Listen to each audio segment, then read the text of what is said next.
প্রিয় দর্শক, ইসলামিক জ্ঞানভিত্তিক এমন আরও ভিডিও পেতে এখনই আমাদের চ্যানেলটি সাবস্ক্রাইব করুন এবং ভিডিওটি ভালো লাগলে একটি লাইক দিয়ে ইসলামের বার্তা ছড়িয়ে দিতে সাহায্য করুন। আজ আমরা এমন একটি বিষয় নিয়ে আলোচনা করব যা বিশ্বের কোটি কোটি মুসলিমের হৃদয়কে স্পর্শ করে।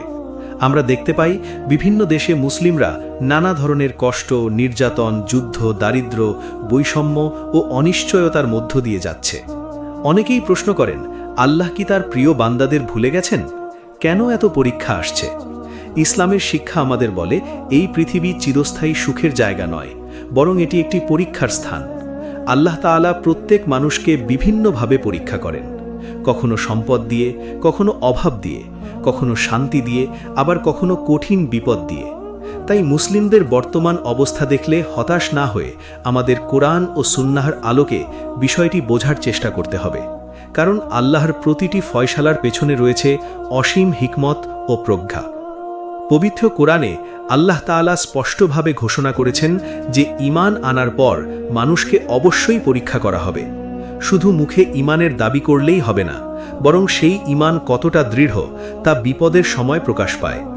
যখন একজন মুসলিম কষ্টের মধ্যেও নামাজ আঁকড়ে ধরে, দোয়া চালিয়ে যায় এবং আল্লাহর উপর ভরসা রাখে, তখন তার ঈমানের সত্যতা প্রকাশিত হয়।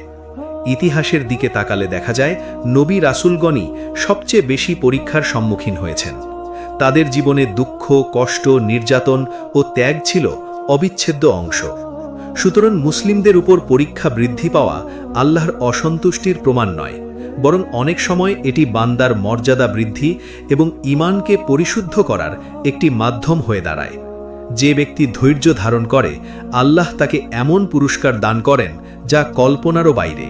আজকের পৃথিবীতে মুসলিমদের অনেক কষ্টের একটি কারণ হল ইসলামের মৌলিক শিক্ষা থেকে দূরে সরে যাওয়া। আমরা অনেক সময় কুরআন তেলাওয়াত করি, কিন্তু তার শিক্ষা জীবনে বাস্তবায়ন করি না। আমরা নামাজের গুরুত্ব জানি, কিন্তু নিয়মিত আদায় করি না। আমরা জানি মুসলিমদের মধ্যে ঐক্য থাকা উচিত, কিন্তু ছোট ছোট বিষয়ে বিভক্ত হয়ে পড়ি। যখন একটি জাতি আল্লাহর নির্দেশনা থেকে দূরে সরে যায়, তখন নানা ধরনের দুর্বলতা তাদের মধ্যে প্রবেশ করে। ফলে শত্রুরা সুযোগ পায় এবং তারা বিভিন্ন সংকটে পড়ে। তবে এর অর্থ এই নয় যে সব কষ্টই শাস্তি। অনেক সময় আল্লাহ তার বান্দাদের জাগিয়ে তোলার জন্য কিছু কঠিন পরিস্থিতি সৃষ্টি করেন, যাতে তারা আবার তার দিকে ফিরে আসে এবং নিজেদের সংশোধন করে। বিশ্বের বিভিন্ন অঞ্চলে মুসলিমদের ওপর যে নির্যাতন চলছে তা আমাদের হৃদয়কে ব্যথিত করে। কিন্তু একজন মুমিন জানেন যে পৃথিবীর বিচারই শেষ বিচার নয়।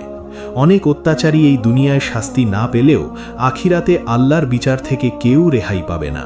আল্লাহ সব কিছু দেখেন, সব কিছু শোনেন এবং সব কিছুর হিসাব সংরক্ষণ করেন। তাই নির্যাতিত মুসলিমদের জন্য হতাশ হওয়ার কোনো কারণ নেই। আল্লাহর সাহায্য কখনো দেরি হতে পারে, কিন্তু তা কখনো ব্যর্থ হয় না। ইতিহাস সাক্ষী, বহু শক্তিশালী জালিম জাতি ধ্বংস হয়ে গেছে, অথচ সত্য ও ঈমান শেষ পর্যন্ত টিকে থেকেছে। তাই বর্তমান পরিস্থিতি যতই কঠিন হোক, একজন মুমিনের হৃদয়ে আশার আলো কখনো নিভে যেতে পারে না। পরীক্ষা মানুষের গুনাহ মাফেরও একটি বড় মাধ্যম। রাসূলুল্লাহ সাল্লাল্লাহু আলাইহি ওয়াসাল্লাম বলেছেন, একজন মুমিনের ওপর যে কষ্ট, দুঃখ, উদ্বেগ বা বিপদ আসে, আল্লাহ এর মাধ্যমে তার গুনাহসমূহ ক্ষমা করে দেন। কখনো কখনো আমরা যে বিপদকে শুধু শাস্তি মনে করি, সেটিই আমাদের আখিরাতের মুক্তির কারণ হয়ে দাঁড়ায়। একজন ধৈর্যশীল মুসলিম যখন কষ্টের মধ্যেও আল্লাহর প্রতি অভিযোগ না করে তার সিদ্ধান্ত মেনে নেয়, তখন সে মহান সওয়াব অর্জন করে। দুনিয়ার কয়েকদিনের কষ্টের বিনিময়ে যদি জান্নাতের চিরস্থায়ী সুখ লাভ হয়, তাহলে সেই কষ্টের মূল্য অসীম। তাই বিপদের সময় আল্লাহর রহমতের দিকেও তাকাতে হবে এবং বিশ্বাস রাখতে হবে যে তিনি তার বান্দার জন্য সর্বোত্তম সিদ্ধান্তই গ্রহণ করেন। মুসলিম উম্মার জন্য আরেকটি গুরুত্বপূর্ণ শিক্ষা হল ঐক্য। আজ আমরা জাতি, ভাষা, বর্ণ ও রাজনৈতিক বিভেদের কারণে একে অপরের থেকে দূরে সরে গেছি, অথচ ইসলাম আমাদের ভাই ভাই হিসেবে বাঁচতে শিখিয়েছে। যখন মুসলিমরা একে অপরের দুঃখে পাশে দাঁড়ায়, তখন উম্মাহ শক্তিশালী হয়। একজন মুসলিমের কষ্ট অন্য মুসলিমের হৃদয়কে নাড়া দেওয়া উচিত। আমাদের উচিত শুধু সামাজিক মাধ্যমে দুঃখ প্রকাশ না করে বাস্তব জীবনে দোয়া, সহযোগিতা এবং মানবিক সহায়তার মাধ্যমে নির্যাতিতদের পাশে দাঁড়ানো। কারণ উম্মার শক্তি তার ঐক্যের মধ্যে নিহিত। যে জাতি এক থাকে তাকে পরাজিত করা অনেক কঠিন হয়ে যায়। বর্তমান সময়ের পরীক্ষা আমাদেরকে আখিরাতের কথা আরও বেশি স্মরণ করিয়ে দেয়।